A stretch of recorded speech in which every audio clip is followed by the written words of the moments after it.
77 WABC. This is Sid and Friends in the Morning. No, I get by with a little help from my friends.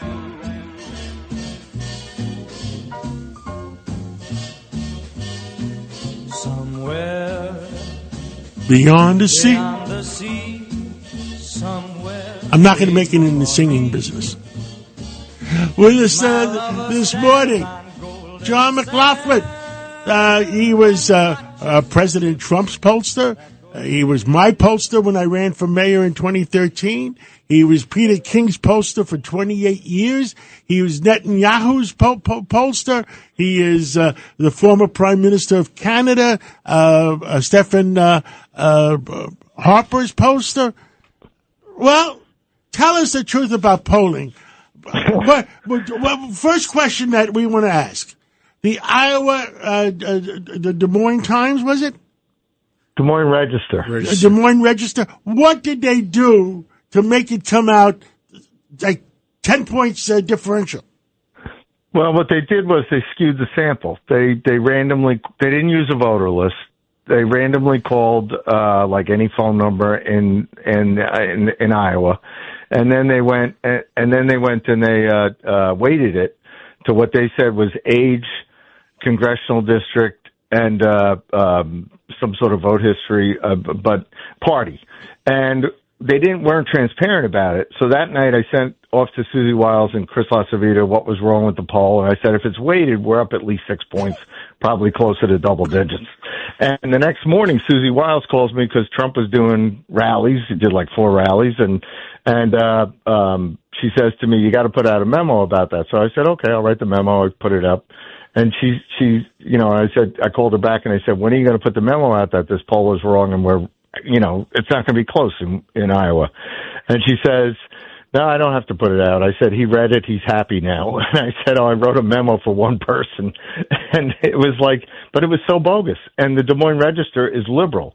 So their editorial board, whoever commissioned that, basically did it because they wanted to create it. It was not just a national story. It was an international story. I had clients from Europe saying, is Trump really going to lose Iowa and then he'll lose these battleground states? And internally, myself, Tony Fabrizio, we had Trump winning. I mean, the real. How much did he end up winning by? Trump won by 2 points in the popular vote. Oh, Iowa, he won by 13 points. 13 points, and they had him losing by 3? They had him losing, yeah. So there's a 16-point difference. That is a lot of crap. I mean, I'm telling you, that is outrageous that a legitimate poll like they did that. Did they fire that person? She told them ahead of time she was going to retire. And she'd been with them for years, Ann Seltzer. So yeah. I think the untold story is what the editorial board, whomever hired her at the paper, told her what to do. Did they give her instructions what to do? Yeah, because we saw this with the Washington Post for Trump back in 2020. Well, remember, a week out from Election Day, he calls me at 6 a.m. in the morning. He's in Vegas, and it's 9 o'clock East Coast time, and I'm in my office, and he says, what's with this poll? Has me 17 points down. I said, you mean the Washington Post in Wisconsin? And he said, yes. I said, it's a bad poll. And he says, why would they do that? I said, look, they're smart people. They got PhDs. You're not down 17. It's dead even. Actually, out of the 3 million, I said, well, you got to go back there. Out of the 3 million votes cast, we lost by only 20,000. So I said, he says, why are they doing this? I said, because it's during COVID. It's cold. If there's long lines, they know the people mailed in their ballots ahead of time are voting for Biden 2-1.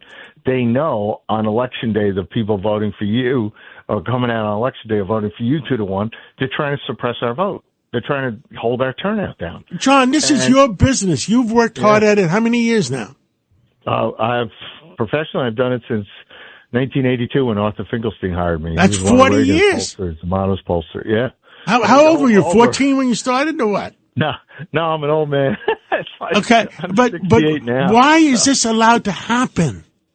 Why Because are these people media. giving polling a bad name? Because it's the liberal media is biased, and for the Is that another word for lying?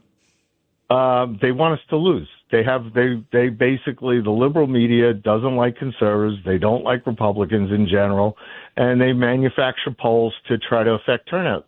fortunately, So how do they do it? They control who they call? Yes. It's the way they sample. I mean, you know who the voters are. You know from running in New York, you know everybody who's registered, what their vote history is. I mean, there's voter databases where we know 5,000 to 7,000 pieces of information about every voter. Now, that's more expensive, but what they do is these liberal outfits decide to randomly call the phone book, and then they weight it to whatever they want to manufacture an outcome to try to either suppress Republicans and Trump voters. But Trump voters, God bless them, they came out. Donald Trump busted his butt at the end of that race, just like he always does, and he got his vote out. And his people were determined. They didn't care what the polls said. And if I understand, the only states that Kamala Harris won are states with no voter ID. Now, if there was voter ID, would Trump have had another 47, 48 states total? We think so. I haven't seen a definitive study on that. At some point, you got to get somebody to take a poll on that. But it's like you watched it at the end of the race. We were losing House seats in California where they mail out ballots. And they had the Democrats out in California have a ballot harvesting machine within liberal nonprofits and the unions go collect ballots that were mailed. And Governor Newsom said, no voter ID and forbid his people from asking for voter ID for people that just walked in to vote. And then he wanted more migrants to come in because it counts towards its census. Yeah, and you got that in New York. We don't have voter ID in New York. And it's like what happens is when you go to you have a green light law. You go and get any government assistance or you get a driver's license because they have the green light for illegal immigrants to get driver's licenses. You're automatically put on the rolls unless you decline to vote. So the Trump campaign, Larry Trump, the RNC, they did a brilliant job. They got like a couple 100,000 people in the battleground states to go and watch the polls. And if they saw something that looked illegitimate, like the cheating that was going on in Pennsylvania, where you had people being registered to vote that were forged and fraud, they went and they reported them. So the Trump campaign did a fantastic job with voter security and ballots in the states that counted. But, states like Georgia, we had to change the law. They had these drop boxes 4 years ago, cost us the race, where they were in Democrat areas and they allowed ballot harvesting. People could drop in 30, 40, 50 ballots. And that was against Georgia law, but there was no way to stop it once the paper's in the system. But the late speaker, David Ralston, changed the law with Governor Kemp. And you need voter ID whether you vote early in person, you vote absentee, or you vote on Election Day. And nobody complained about the 22 election when Governor Kemp got reelected and Herschel Walker lost, but everybody else statewide was a Republican who won. And then Donald Trump won, and we won decisively. That was one of the states I was polling in for Donald Trump, and we won decisively by 3 points, and we'd been leading virtually the whole election in Georgia because it's an honest election. So you need more states to have voter ID because, the Democrats say, oh, you got to prove it that we're cheating. And, they just set up a situation where fraud is possible. You got to prevent the fraud. No, by the way, all these other countries in Europe that I work for in Israel, they don't have early voting. In Israel, they have it for the military. That's it. But you got to show up on Election Day in person with ID, and there's paper ballots, so they can always go back to it and count it, so that there can't be any cheating. And most European countries do the same thing. So you got to have national ID or whatever they have, whatever ID is there, and you're only allowed to vote on Election Day. That's how they do their elections. John, what do you make of Democratic Party debt desperation, where they're sending out 7 emails a day asking for de minimis money matched 700% because they're so deeply in debt, because they conned their voting party to believe they were going to win and they lost, incurring mountains of money in debt that nobody will pay off within the party? Well, you have a regular guest on this who's been reporting on it, John Solomon, and he's on John's show a lot. John Solomon has been reporting that Act Blue that the Democrats use to raise money doesn't require the code you need on your credit card.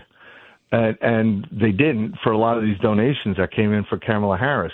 So a lot of what they were raising was going back into raising, and they don't know where the donations came from, because you've got tens of thousands of people are being identified and it's being investigated by attorney generals, where people said they never donated to the Democrats or Kamala Harris, but Act Blue says they had a contribution, and there's ones under $200 where they don't have to report who did it. I understand that it's under investigation by 19 attorney generals.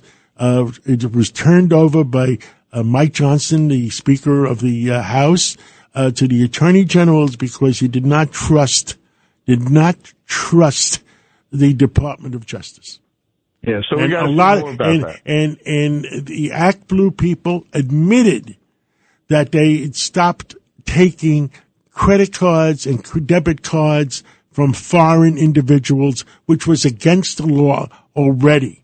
So the question is, who believes that $1.5 billion came in 15 weeks to Harris? When we find out the truth about that, I think the American people will be surprised. Yes, and the great thing about the United States is our freedoms. I mean, we have a great democracy. We have freedom of speech. We have freedom of association. You have the freedom to contribute to whomever you want in the United States and whoever's running for office. But these foreign countries, you realize they try to make our strength our weakness. So freedom is our strength, and they try to infiltrate and use that kind of freedom to undermine us. So we have to really get to the bottom of this because, Donald Trump, for whatever, God let him win again. And God let him win. But let me tell you something. We were all worried there because we didn't know. There was, in my opinion, I don't think President Biden got 81 million votes in 2020. There were 29 million mail-in ballots, and God knows what happened with those mail-in ballots and how many went the wrong way. And Roger Stone, I heard him on the show the other day when what's his name, Zuckerberg, or whatever his name is from Facebook. Zuckerberg. Yeah, he made $1 million donation for President Trump for the inauguration. And you know what Roger Stone's answer was? He's 447 million short compared to what he gave President Biden with the money he invested in President Biden's. Roger's right, because during COVID, they enabled these laws that created ballot harvesting.